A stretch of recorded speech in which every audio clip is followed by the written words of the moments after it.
Hoje nós teremos a grata satisfação de receber pessoas muito queridas aqui na tribuna, como a doutora Marlene Rossi Severino Nobre, o doutor Antônio Ferriz de Carvalho e Zuleika Mesquita Schaefer. Doutora Marlene Rossi Severino Nobre é médica ginecologista, especialista em oncologia, presidente da Associação Médico Espírita de São Paulo, presidente do Centro Espírita Caiba-Schutel, diretora do jornal A Folha Espírita e da creche Lar do Alvorecer. E assim, sem mais delongas, aproveitando todo o nosso tempo disponível, vamos chamando a doutora Marlene Rossi Severino Nobre, que dará início ao nosso painel desta manhã. Bom dia, prezados amigos. E a doce paz de Jesus, nosso Mestre, continue descansando em nosso congresso. Para que nós entendamos a AIDS, sob o ponto de vista espírita, é preciso que nós procuremos entendê-la do ponto de vista médico. Em outubro de 1980 a 1981, surgiram casos de pneumocistis carinas e de sarcoma de Kaposi em jovens que se descobriu depois serem todos homossexuais masculinos pertencentes à cidade de Nova York e Los Angeles. A partir de então, verificou-se que estavam diante ou de um outro tipo de câncer ou de uma nova moléstia. As pesquisas levaram à descoberta de uma nova moléstia. Não se tratava, portanto, de um novo câncer. A partir daí, deu-se o nome de AIDS nos Estados Unidos, que é síndrome da imunodeficiência adquirida. Para distingui-la da imunodeficiência que se obtém através de medicamentos, no caso através de drogas imunossupressoras, que se dá aos pacientes transplantados para que eles não rejeitem os órgãos colocados em seus corpos.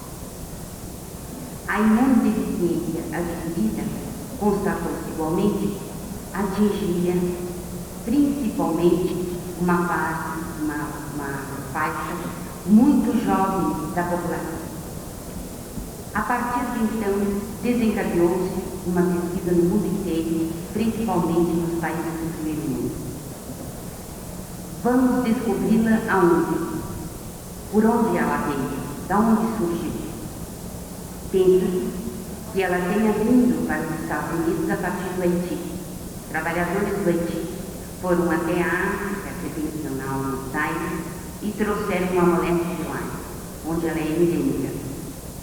Nos Estados Unidos, a partir de 1980-81, a doença apareceu. Acredita-se que até 1977 ela não existia no mundo, por causa do sangue estocado pelos europeus, principalmente belgas e franceses, onde se tem notícia de que não haviam vírus até essa data. Afinal de contas, qual é o agente causal? Da onde ele vem e o que ele representa? O agente causal, como se tratava de imunodeficiência adquirida, e, portanto, era o sistema imunológico que estava deprimido por ausência de glóbulos brancos, especialmente os agentes T4 helper, que são importantíssimos na defesa do organismo, partiu-se para a procura de um retrovírus, porque o retrovírus tem especialmente, ele tem tropismo para as células desse tipo. os glóbulos brancos. Descobriu-se de fato o retrovírus que, a partir de 1983, foi detectado no Instituto Pasteur, na França, através de Luc Montagnier, e também foi referendado por Galo nos Estados Unidos. Este retrovírus agora tem a denominação de HIV, que é o vírus da imunodeficiência humana. Muito bem. A partir do agente causal, foi-se à frente para se descobrir a vacina, para se descobrir algo em relação à terapia. E verificou-se desoladamente, em seguida, que realmente essa moléstia teria uma dificuldade grande na terapia. E por quê? Nós veremos, então, o porquê. Quais são os sintomas, especialmente, dessa moléstia? Nós sabemos que o indivíduo pode apresentar-se portador da moléstia durante vários anos, que se calcula entre alguns meses, 5, 6, 7 anos, sem o aparecimento da doença. Ele é chamado doente portador. E ele é portador porque o vírus já está parasitando o seu organismo, ele já está introduzido dentro dos seus glóbulos brancos. No entanto, ele tem um período de latência para o seu aparecimento e não se sabe ainda porque ele passa a detonar a moléstia a partir de um certo período. Essa é a fase muito mais perigosa, é a fase silenciosa em que o doente se torna um portador e, portanto, um veiculador da moléstia. Muito bem, mas quando a moléstia já está em um franco aparecimento, nós poderemos ter desde emagrecimento súbito, rápido, sem que a pessoa esteja fazendo regime, febres constantes, diarreia, o aparecimento de tipo de sapinho muito grosso na língua, né, e gânglios espalhados por todo o organismo, e depois disso as doenças chamadas, as doenças que surgem a partir, né, da imunodeficiência, que já referimos no começo. Pneumocistis carini e capose só aparecem naquelas pessoas que estão com o seu sistema nervoso bastante deprimido. Pois muito bem, a partir de então nós tivemos essa moléstia com um verdadeiro tratado de clínica médica, porque o doente de AIDS é assim, é um compêndio de clínica médica, onde pode aparecer desde tuberculose até tumores os mais variados, e principalmente porque ele não tem o seu sistema imunológico de defesa. Muito bem, a partir do agente causal, a partir da síndrome bem detectada, então verificou-se o que se podia fazer para o tratamento. Não há arsenal terapêutico, não existe algo para se fazer em relação a isso, ou há. Bem, até o momento o que se tem é o AZT e agora um derivado do AZT. E o AZT, ele é extremamente, em alguns casos, extremamente maléfico para outras células. Ele apresenta também os chamados efeitos colaterais de medicina. De modo que o paciente, e além de tudo, o retrovírus é muito caro. Está havendo na praça agora um outro que começa a surgir nos Estados Unidos e que depois irá para cá, e que parece trazer um desconforto menor ao paciente. Então, o que é que o AZT e o retrovírus ou o retrovírus fazem? Eles apenas dificultam a ação do vírus, então há dificuldade, há uma possibilidade do doente viver mais. E por que é importante que o doente viva mais? Porque as pesquisas estão mudando a cada segundo no planeta, porque as pesquisas foram desencadeadas, como eu disse, em todos os cantos desse planeta, e a qualquer momento pode-se descobrir alguma coisa importante. Então, quanto mais o doente protelar a sua vida, melhor, porque ele poderá ter o socorro de drogas que estão surgindo nesse arsenal. Muito bem, quais são as faixas, né, os grupos de risco, as faixas atingidas? Bem, a transmissão dessa doença se dá por via sexual, né, sanguínea, ou a chamada via vertical, que vai da mãe para a criança. Né? Nesse caso, nós temos na transmissão vertical da mãe para a criança, a transmissão pode ser via placentária, pode ser no instante do próprio nascimento, né? E pode ser também na amamentação. São mães portadoras do vírus, que muitas vezes desconhecem a própria mulher e que a criança já nasce com problema ou vem a desenvolver os problemas dos primeiros anos da infância. Na transmissão sanguínea, nós temos que injeções arsenal que entra, que picota o organismo e que introduz alguma coisa dentro do organismo, precisa estar perfeitamente desinfectado, desinfeccionado, asséptico, para que não haja a transmissão. E nós temos também o problema da transmissão sexual. No caso da transmissão sanguínea, quem sofre e quem sofria muito desde o princípio era um problema dos hemofílicos, que tinham que tomar fatores concentrados, né, do sangue para que eles pudessem resistir ao problema genético que trazem. E no caso dos drogados, dos toxicômanos, que utilizam seringas em comum, e essas seringas em comum levando, portanto, à contaminação.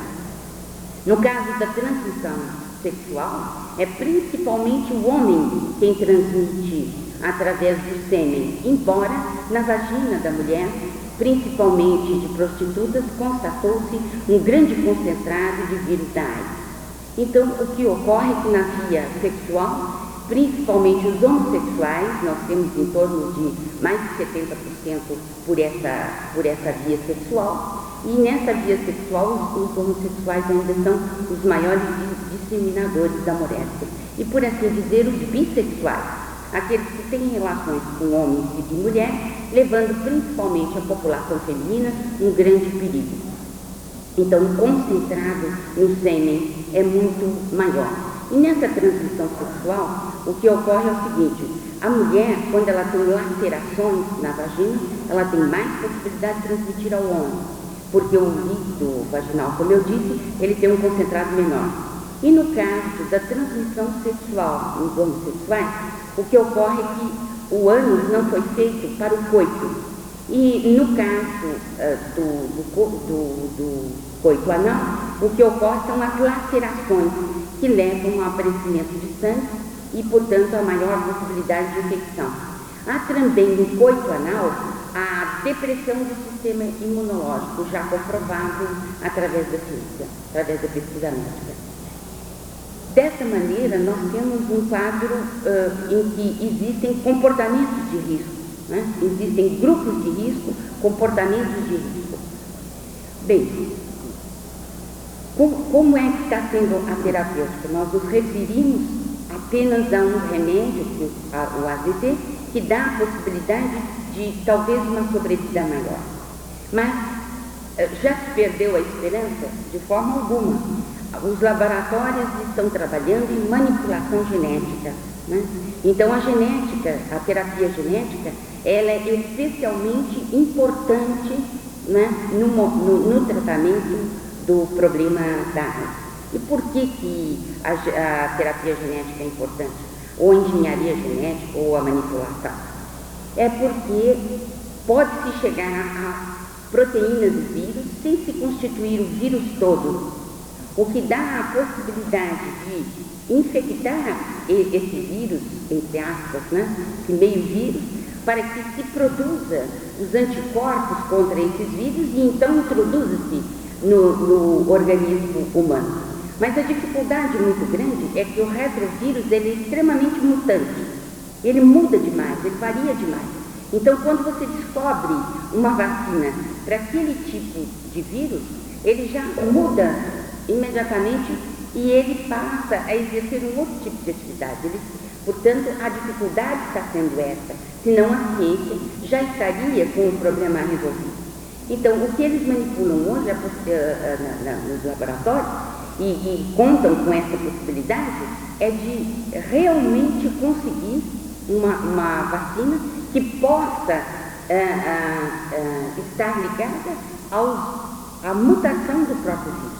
E isso já está conseguindo, já está chegando. Calcula-se que dentro de poucos anos isso acontecerá para o nosso planeta. Bem, do ponto de vista espírita, do ponto de vista médico-espírita, né, como é que nós temos que olhar essa população de irmãos nossos?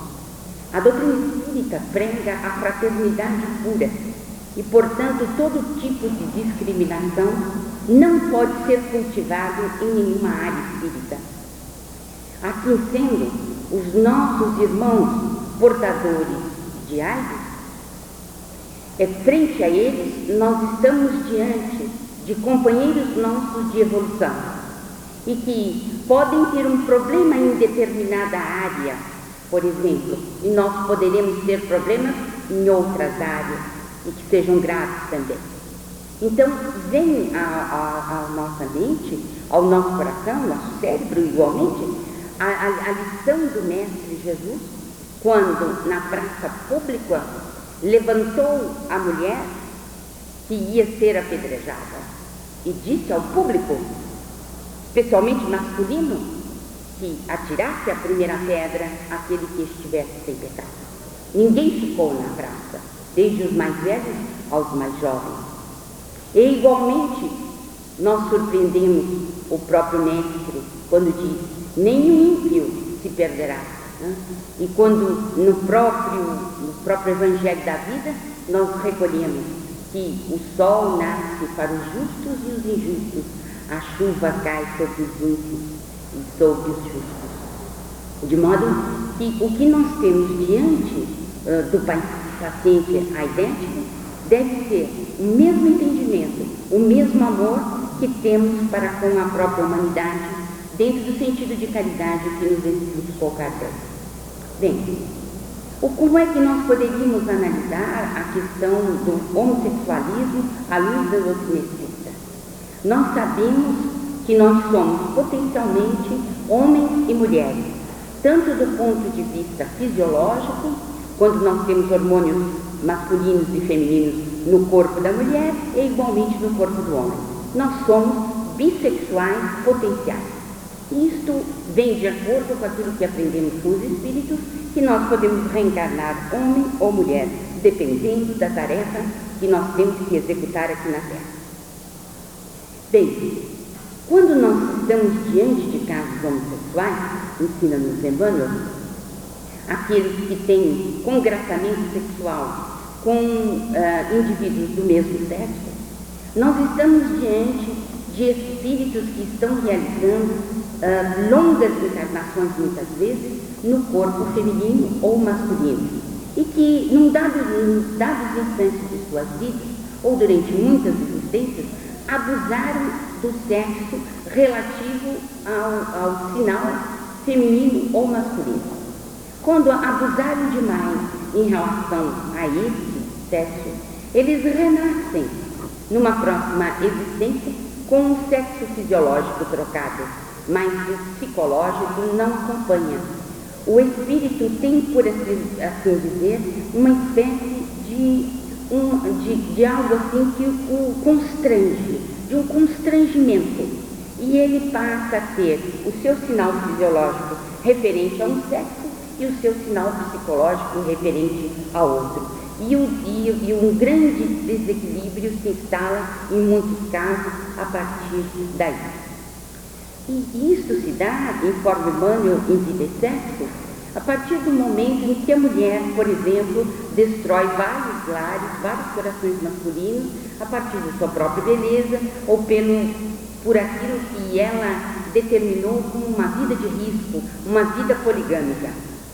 Ela vem de sexo trocado, a fim de que ela possa valorizar, numa próxima existência, o lado masculino da vida, e que ela possa reconstituir assim o seu aspecto de lar propriamente dito. Igualmente o raciocínio para o lado masculino, quando há o abuso das atividades genésicas, quando a mulher é agitada por suas ações, muitas vezes trocam de sexo para poder valorizar o contingente feminino, a própria sexualidade feminina que trazem dentro de si. Diante deles, dos homossexuais, a nossa atitude deve ser de educação, porque eles precisam ser reeducados, como diz o próprio mentor de Chico Xavier. Eles precisam ser reeducados a partir da família, a partir do conhecimento do seu próprio posicionamento na Terra. Bem, quem é que pode realmente tirar a primeira pedra? Nós vemos que a conduta dos heterossexuais na Terra deixa muito a desejar. A poligamia é desenfreada, e principalmente a partir da década de 60. E a partir de então, nós, com essa poligamia desenfreada que observamos no mundo, nós começamos a ver que houve uma reação da própria natureza contra os desvarios do homem. A maioria heterossexual tem clamídia, tem a sífilis e tem inúmeras moléstias de origem sexual. O que acontece é que não são moléstias que matam imediatamente, como a AIDS, elas têm um arsenal terapêutico. A clamídia, por exemplo, provoca a infertilidade na mulher. Muitas vezes a mulher não é fértil por causa da clamídia, e assim por diante. E nós sabemos que no caso da sífilis, a criatura pode vir a desencarnar em estado lastimável, embora hoje já exista um arsenal terapêutico. Então a maioria heterossexual não pode tirar a pedra em ninguém, porque realmente dizer que a poligamia é algo passável para o heterossexual é uma aberração da própria conduta humana. Então, o que é que se dá em relação ao problema da AIDS? É castigo divino? É peste? O que é que se dá? Nós aprendemos com a doutrina espírita que a doença tem origem mental. Toda e qualquer doença tem origem espiritual. É do espírito da criatura reencarnante. A partir do momento em que nós temos uma gama de inferioridade, em que nós nos posicionamos diante da vida de uma forma contrária aos princípios divinos, aquilo que os chineses chamam ir contra a direção do Tao. Se nós não vamos a favor da direção das leis divinas, o que ocorre é que essas leis, elas estão aí para serem obedecidas. Quando elas não são, existem mecanismos de contenção da própria lei, das leis divinas. O Pai não precisa castigar ninguém, o Pai não precisa perdoar ninguém.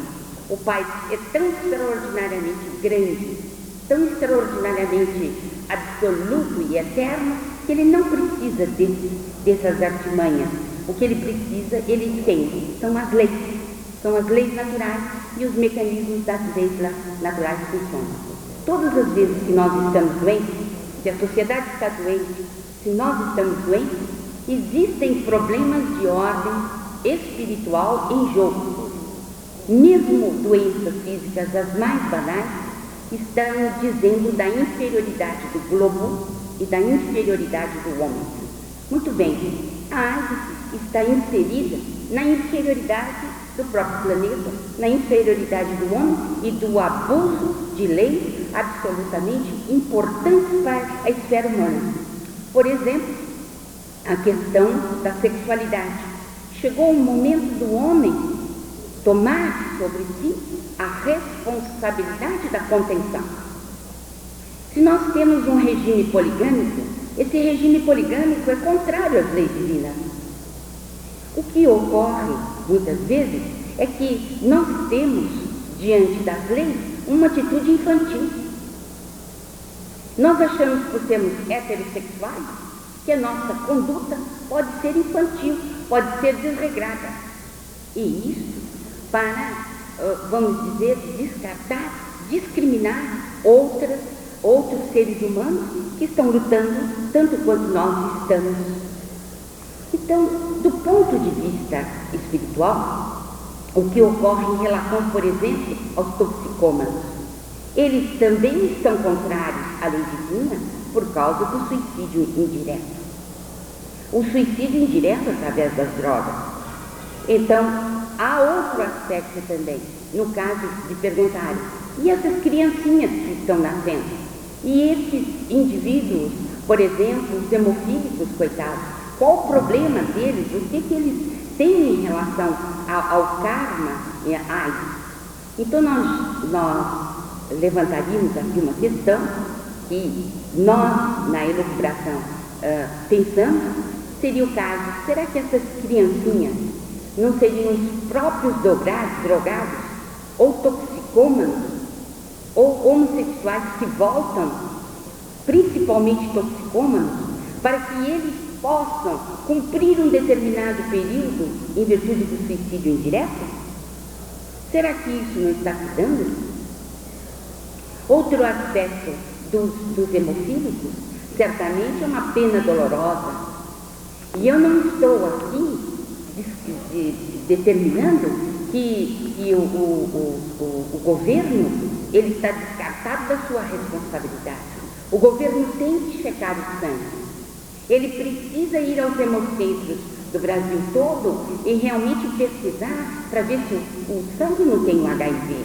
Não estou descartando a culpabilidade espiritual dos governos. Pelo contrário, estou acentuando. A partir de 1988, o governo já começou a impor essa análise do sangue através da observação pormenorizada de todos os hemocentros com relação a HIV. Então, o que nós estamos dizendo é que eles também estão passando por um crivo de um karma pesado, que se tornou mais pesado ainda no caso do hemofílico.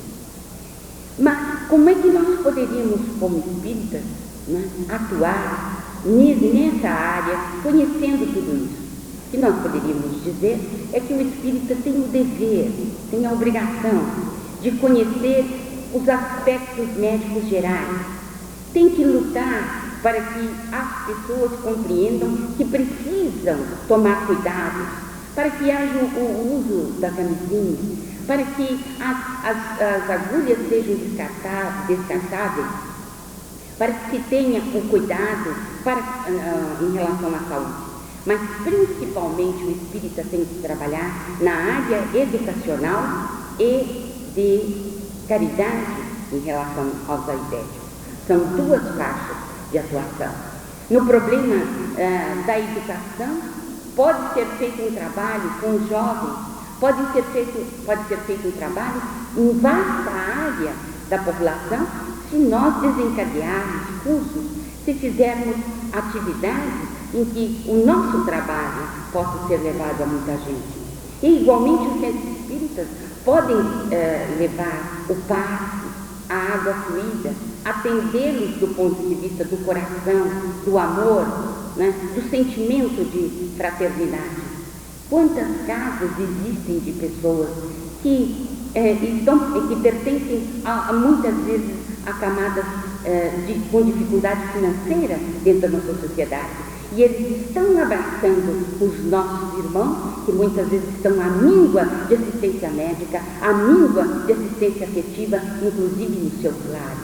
É importantíssimo que a gente assuma essa responsabilidade.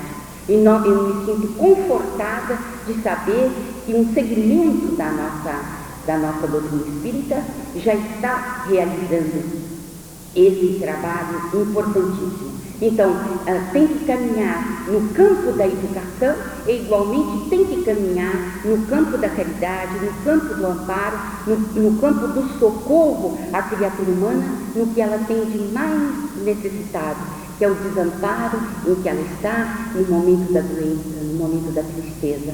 É tão bom a gente ter uma mão amiga que se estenda em relação a nós, principalmente quando o sistema imunológico está extremamente deprimido e ele já não consegue mais funcionar. Estamos como uma pluma ao vento. Assim, meus irmãos, nós entenderemos melhor o amai-vos uns aos outros que nos ensinou Jesus.